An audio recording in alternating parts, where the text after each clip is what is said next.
Assalamualaikum warahmatullahi wabarakatuh. Selamat pagi anak-anak hebat. Bagaimana kabarnya hari ini?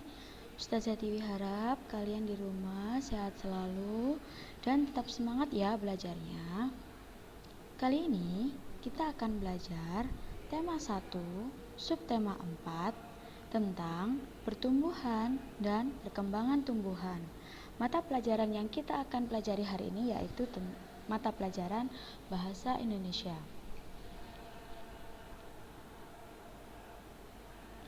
Beberapa waktu yang lalu kita sudah belajar tentang ciri-ciri makhluk hidup, pertumbuhan dan perkembangan manusia, pertumbuhan dan perkembangan hewan, dan yang terakhir kali atau yang akan kita pelajari hari ini tentang pertumbuhan dan perkembangan tumbuhan. Pada kali ini kita akan belajar tentang informasi apa saja yang bisa kita dapat mengenai pertumbuhan dan perkembangan tumbuhan. Yang pertama, Ustazah akan memberikan informasi tentang pertumbuhan dan perkembangan tumbuhan. Tumbuhan mengalami pertumbuhan dan perkembangan, seperti halnya manusia dan hewan. Tumbuhan akan tumbuh subur jika mendapatkan sinar matahari, air, dan zat hara yang cukup. Apa sih zat hara itu? Pasti kalian bertanya-tanya. Zat hara adalah berbagai zat yang ada di dalam tanah.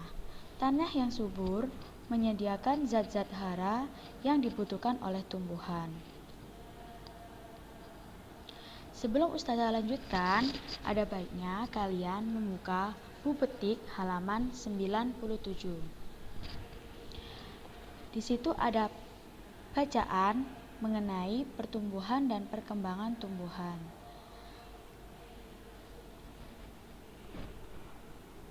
Dan selanjutnya Ustazah akan menjelaskan tentang pertumbuhan pada tumbuhan.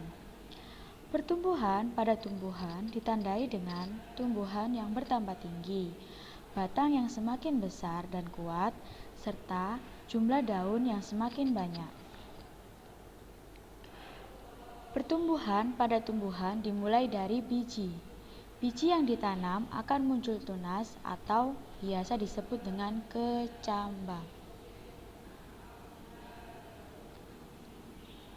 Untuk perkembangan tumbuhan ditandai dengan munculnya bunga. Bunga merupakan alat perkembangbiakan tumbuhan. Bunga akan menghasilkan buah dan biji. Perhatikan contoh pertumbuhan dan perkembangan tumbuhan di bawah ini. Di sini ada contoh pertumbuhan dan perkembangan tumbuhan buah semangka.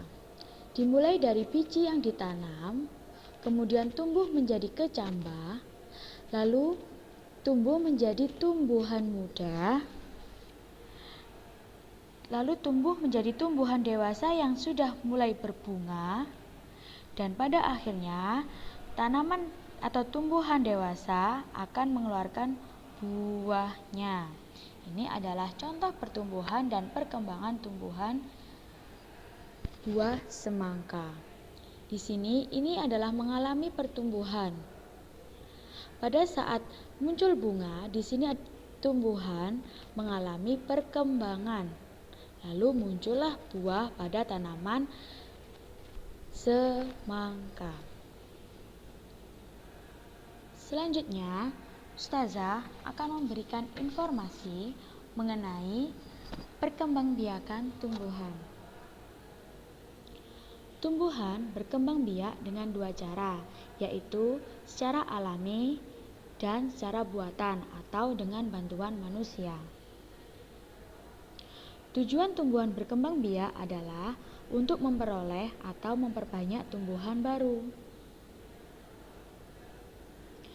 Perkembangbiakan tumbuhan secara alami dibagi lagi menjadi 3, yaitu yang pertama biji, yang kedua tunas, dan yang ketiga adalah umbi.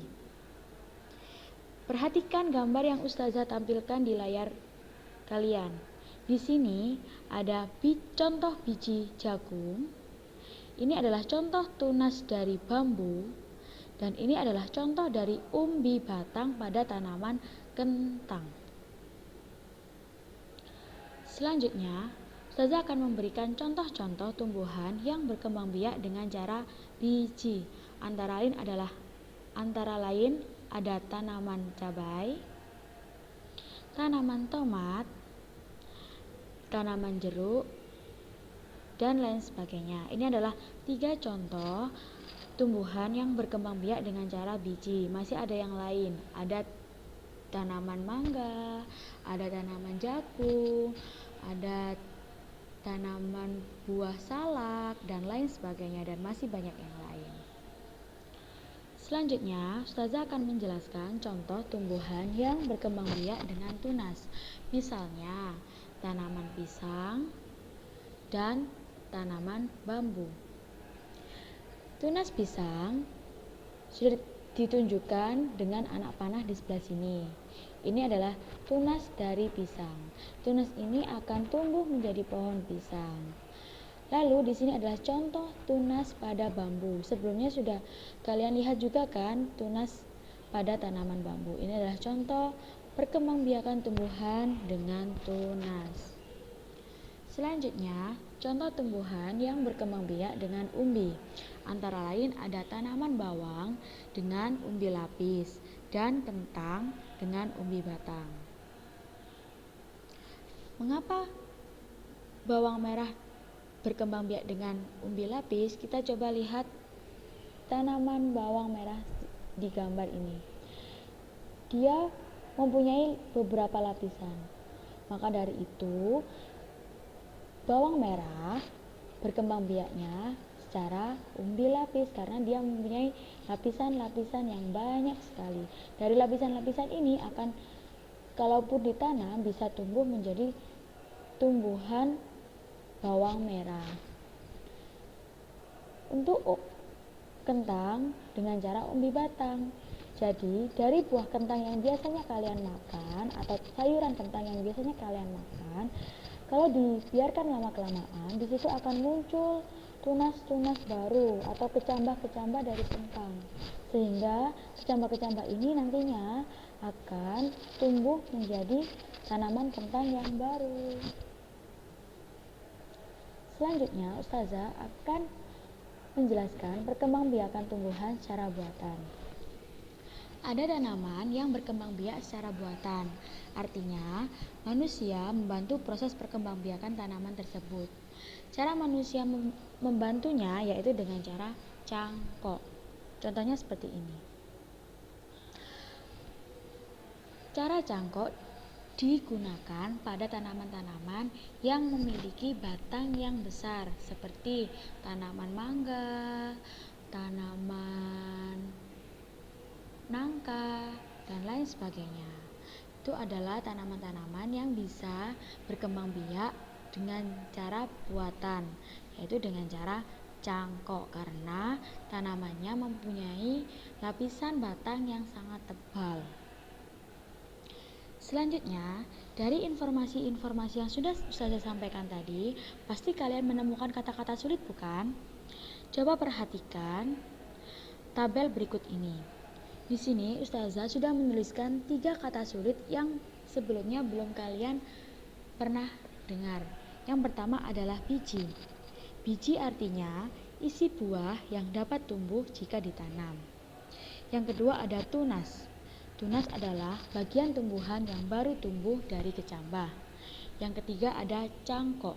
Cangkok adalah cabang dahan yang dijadikan akar untuk ditanam.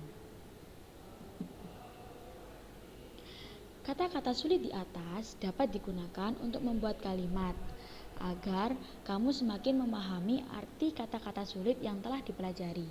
Perhatikan contoh pada buku petik halaman 99. Dari kata biji, di situ ada kalimat. Saat biji ditanam, bagian yang pertama tumbuh adalah bagian akar. Itu adalah contoh kalimat yang bisa kalian gunakan atau bisa kalian buat dengan kata-kata biji. Yang kedua, dengan kata tunas. Bagian tunas tanaman juga dapat dijadikan bahan masakan. Di situ artinya bagian tunas bisa juga dibuat bahan masakan. Contohnya yaitu tunas pada tanaman bambu. Yang ketiga, cangkok. Salah satu jenis tanaman yang sering dicangkok adalah tanaman mangga. Seperti Ustazah sampaikan tadi, tanaman mangga bisa berkembang biak secara buatan atau dibantu dengan manusia dengan cara cangkok. Itu adalah contoh-contoh kalimat yang bisa kalian buat dengan kata-kata sulit yang sudah kalian tahu artinya, agar kalian semakin memahami arti kata-kata sulit tersebut. Selanjutnya, selain dari bacaan, kalian juga dapat menemukan informasi dari sebuah percakapan. Apa sih percakapan itu? Pasti kalian bertanya-tanya.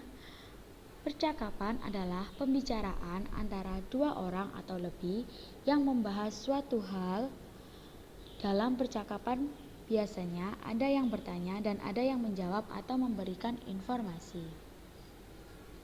Perhatikan contoh percakapan pada buku petik halaman 99. Coba kalian cari tahu informasi apa sih yang kalian dapat dari percakapan antara Rio dan Ferdi. Ya, benar. Mereka berdua sedang melakukan percakapan tentang perkembangbiakan tumbuhan. Di situ kalian bisa mendapatkan informasi. Apa saja sih tumbuhan yang berkembang biak dengan biji? Ada Ferdi memberikan jawaban kepada Rio. Ada tanaman pepaya, alpukat, duku, durian, dan masih banyak lain. Terus Rio bertanya kepada Linda. Dia melihat sesuatu tumbuhan yang belum mereka lihat sebelumnya. Di situ adalah nama tumbuhannya yaitu tumbuhan lumut. Dia sering muncul di tempat-tempat yang lembab. Mereka membahas apakah lumut juga menghasilkan biji. Menurut penjelasan guru mereka, tumbuhan lumut berkembang biak dengan cara spora. Apa sih spora itu? Nah, di situ sudah ada informasinya. Spora adalah bagian tumbuhan yang berfungsi untuk memperbanyak tumbuhan. Spora ini mudah tersebar oleh angin dan air. Jika spora menempel di tempat yang lembab, spora akan tumbuh menjadi tumbuhan baru, yaitu tumbuhan lumut itu sendiri. Jadi mereka membicarakan tentang perkembangbiakan tumbuhan dengan cara biji, dan mereka membicarakan tentang tumbuhan yang baru mereka lihat, yaitu tumbuhan yang bernama lumut. Itu adalah informasi yang bisa kalian dapat pada teks percakapan. Selanjutnya, tugas tematik bahasa Indonesia yang harus kalian kerjakan adalah pada buku petik latihan subtema 4, halaman 121, muatan bahasa Indonesia, dan halaman 124, muatan bahasa Indonesia juga. Jangan lupa dikerjakan ya tugasnya. Semoga ilmu yang Ustazah sampaikan hari ini bermanfaat bagi kalian dan kalian mendapatkan informasi-informasi baru yang selama ini belum kalian terima dari manapun. Sekian dari Ustazah. Wassalamualaikum warahmatullahi wabarakatuh.